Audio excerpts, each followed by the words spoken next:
Hi friends, ఇది తెలంగాణ రాష్ట్ర ప్రభుత్వం అభయహస్తం ప్రజాపాలన యొక్క ఒరిజినల్ ఫాము. ఎంతమంది ఎన్ని ఫామ్స్ నింపినా ఎన్ని వీడియోలు చేసినా కానీ చాలామందికి డౌట్స్ అనేటివి ఇంకా అలాగే ఉన్నవి. దానికోసం ఇది ప్రాక్టికల్గా మొత్తం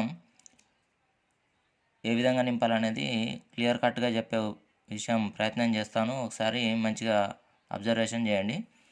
సో ఇక్కడ మనకి లేడీస్ పేరు రాయాలి, కుటుంబం యజమానురాలు యొక్క పేరు రాయాలి, వాళ్ళ ఫోటో అతికించాలి. ఇక్కడ స్త్రీ కాబట్టి స్త్రీ డబ్బా క్లిక్ చేయాలి. అదేవిధంగా ఈ మిగిలినవన్నీ కూడా డాష్లు ఏవైతే మనం పెట్టామో వాటిని డాష్లు ఇట్లా డాష్ చేయాలి. అదేవిధంగా ఇక్కడ పుట్టిన తేదీ వేయాలి, ఆధార్ నెంబర్ వేయాలి వాళ్ళది, ఈ యొక్క స్త్రీది. రేషన్ కార్డు నెంబర్ లేకపోతేనేమో రేషన్ కార్డు లేదు అని ఇక్కడ పెట్టాలి. రేషన్ కార్డు నెంబర్ ఉంటే రేషన్ కార్డు నెంబర్ వేయాలి. ఒకవేళ రేషన్ కార్డు ఇప్పుడు వాళ్ళ ఫాదర్ దాంట్లో కనుక ఈ కొత్త రేషన్ కార్డు తీసుకోవాలనుకున్నది ఫాదర్ దాంట్లో ఉంటే ఓటర్ ఐడి వాళ్ళ దాంట్లో ఉంటే వాళ్ళు ఏం చేయాలంటే వాళ్ళ ఫాదర్ యొక్క రేషన్ కార్డు వేయాలి ఇక్కడ.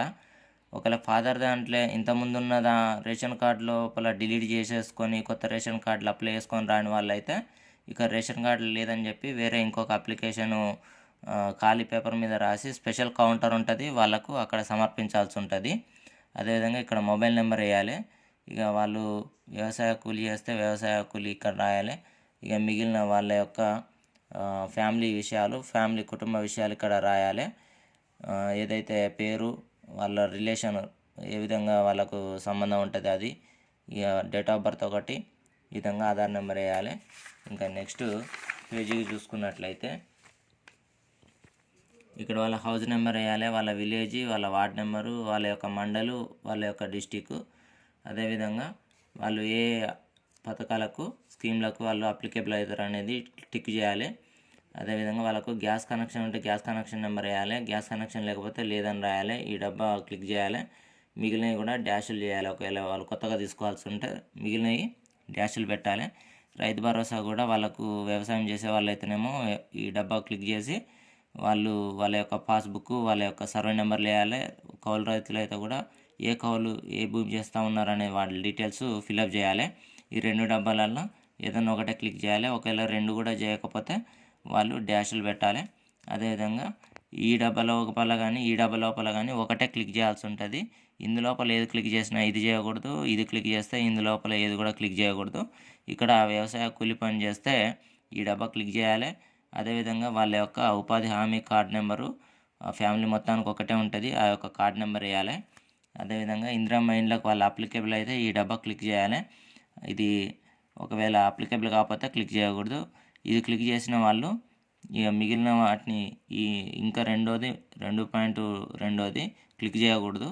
ఒకవేళ ఇది క్లిక్ చేస్తే ఇది అమరవీరులై మరణించిన వాళ్ళకు సంబంధించినవి. ఒకవేళ వాళ్ళు మరణించిన వాళ్ళు కాకుండా ఉండకపోతే మరణించకుండా జైల్లో శిక్ష అనుభవించిన వాళ్ళైతే వాళ్ళు ఈ డబ్బా క్లిక్ చేయాలి. క్లిక్ చేసి అవునని క్లిక్ చేసి ఇక్కడ ఎఫ్ఐఆర్ నెంబరు, వాళ్ళ ఏ జైలుకు పోయారు, వాళ్ళ యొక్క స్థలం ఎక్కడ, ఎంతకాలం శిక్ష అనుభవించారు అనేది ఆ వివరణ తెలపాల్సి ఉంటుంది. ఒకవేళ మరణించిన వాళ్ళైతేనేమో ఈ డబ్బా క్లిక్ చేయాలి. ఈ మూడిట్ల లోపల ఇది క్లిక్ చేస్తే ఇవి రెండు క్లిక్ చేయకూడదు. ఇది క్లిక్ చేసిన ఏ ఒక్కటి క్లిక్ చేసినా మిగిలినవి కూడా క్లిక్ చేయకూడదు, అన్ని డాష్లు పెట్టాలి. ఆ తర్వాత గృహజ్యోతి. ఇక్కడ గృహజ్యోతికి వచ్చేస్తే ఇప్పుడు 200 యూనిట్లు. ఒకవేళ వాళ్ళకు మీటర్ కనెక్షన్ ఉంటేనేమో ఇక్కడ మీటర్ కనెక్షన్ వేయాలి. ఏదైతే కరెంటు మీటర్ ఉంటుందో ఎన్ని యూనిట్లు 100 నుంచి 200 యూనిట్లు డబ్బా క్లిక్ చేయాలి. మీటర్ కనెక్షన్ లేకపోతే మీటర్ లేదని చెప్పాలి.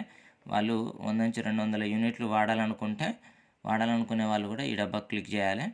అదేవిధంగా చేయూత పథకము, ఒకవేళ నెక్స్ట్ లాస్ట్ది చేయూత పథకం ఏంటిదనంటే వాళ్ళు ఆల్రెడీ ఇంతకుముందు 4,000 కానీ 6,000 కానీ దివ్యాంగులకైతే 6,000 ఈ పొందుతా అంటే ఇంతకుముందు ఈ యొక్క ఆసరా పింఛన్లు పొందే వాళ్ళు ఉంటే వాళ్ళు ఏం చేయాలంటే వాళ్ళకి ఆటోమేటిక్గా వస్తాయి. ఇవి క్లిక్ చేయకపోయినా కానీ ఆటోమేటిక్గా వస్తాయి.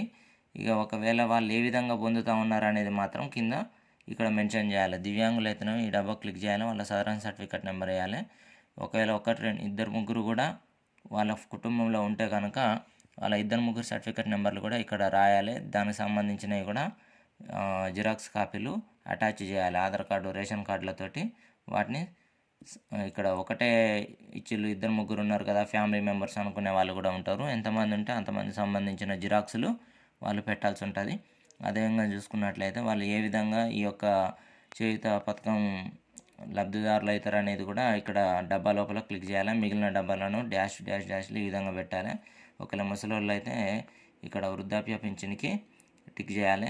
వితంతు వీడియో అయితే ఇది క్లిక్ చేసి మిగిలిన డబ్బాలన్నీ కూడా వాళ్ళు డాష్లు పెట్టాలి. గీత కార్మికులు వీటికి సంబంధించి ఏది క్లిక్ చేసినా ఆ యొక్క సర్టిఫికెట్ అనేది జిరాక్స్ కాపీ ఇక్కడ వీటితోటి ప్రొవైడ్ చేయాల్సి ఉంటుంది. అదేవిధంగా ఇక ఈ పని అయిపోతే ఇక్కడ వీటి కోసం ప్రతి ఒక్కరిది ఆధార్ కార్డు జిరాక్స్ తెల్ల రేషన్ కార్డును కూడా ఉన్నవాళ్ళు తెల్ల రేషన్ కార్డు కూడా జిరాక్స్ పెట్టాలి. లేని వాళ్ళైతే ఆధార్ కార్డులు మాత్రమే జిరాక్సులు పెట్టాల్సి ఉంటుంది. వీటి కోసం క్యాస్ట్ సర్టిఫికెట్లు ఇన్కమ్ సర్టిఫికెట్లు ఈ విధంగా ఏవి కూడా అడుగుతలేరు. కాబట్టి వాటి గురించి ప్రతి ఒక్కరు కూడా సఫర్ అవుతూ ఉన్నారు. కాబట్టి అవి తీసుకోకపోయినా పర్లేదు. కానీ ఆధార్ కార్డు లోపల ఏమన్నా తప్పులు గిన ఉంటే అది మార్పించుకున్న వాళ్ళు ఈఐడి వాళ్ళకు ఒక ఎక్నాలెడ్జ్మెంట్ నెంబరు ఇస్తారు, ఎక్నాలెడ్జ్మెంట్ కార్డు ఇస్తారు. దాన్ని జిరాక్స్ పెట్టినా కానీ కరెక్షన్ చేయించుకొని దాని జిరాక్స్ని పెట్టినా కానీ ఆ యొక్క ఏ విధంగా కరెక్షన్ చేయించుకున్నారో ఆ విధంగానే వాళ్ళకు ఈ యొక్క కొత్త రేషన్ కార్డు లోపల వాళ్ళకు కావాల్సిన విధంగా రాసి పంపించడం జరుగుతుంది. ఇక చూసుకున్నట్లయితే మనకి ఇక్కడ సంతకం ఎవరిదైతే పైన సంతకం వేయాలి వాళ్ళ డీటెయిల్స్ ఇక్కడ మెన్షన్ చేయాలి. ఇప్పుడు 31వ తారీఖు 1వ తారీఖు 2 రోజులు హాలిడేస్, 2వ తారీఖు 3వ తారీఖు 4వ తారీఖు ఈ విధంగా మళ్ళీ వివిధ విలేజ్లలో కూడా తీసుకునే ప్రయత్నం చేస్తారు. ఇక ఇక్కడికి వచ్చేస్తే ఈ యొక్క ఫామ్ కూడా మనమే ఇక్కడ ఈ డబ్బా లోపల డీటెయిల్స్ అన్నీ కూడా ఫిల్అప్ చేయాలి. ఏ వాటికి ఎలిజిబుల్ అవుతారు అనేది కూడా డబ్బాలో క్లిక్ చేయాలి. డీటెయిల్స్ అన్నీ ఫిల్అప్ చేసిన తర్వాత ఇక్కడ అధికారి సంతకం చేసి వాళ్ళ యొక్క సీల్ వేసి మనకు ఈ నుంచి ఈ వరకు ఎక్నాలెడ్జ్మెంట్గా చింపేయడం అనేది జరుగుతుంది. సో ఇది ఒకటి ప్రాక్టికల్గా ఒక విలేజ్ ఒక పత్రం అనేది అందరికి అర్థం అవడం కోసము పెట్టే ప్రయత్నం చేసినాము. ఇంకా ఏమైనా సందేహాలు ఉంటే కామెంట్ బాక్స్లో కామెంట్ చేయండి. మొదటిసారి ఛానల్ చూస్తున్నట్లయితే సబ్స్క్రైబ్ చేయండి. ఈ వీడియో అందరికి అందే విధంగా వాళ్ళకు కూడా డౌట్లు సందేహాలు అనేటివి క్లారిఫై కావడం కోసము వాళ్ళు షేర్ చేయండి, లైక్ చేయండి. Thank you.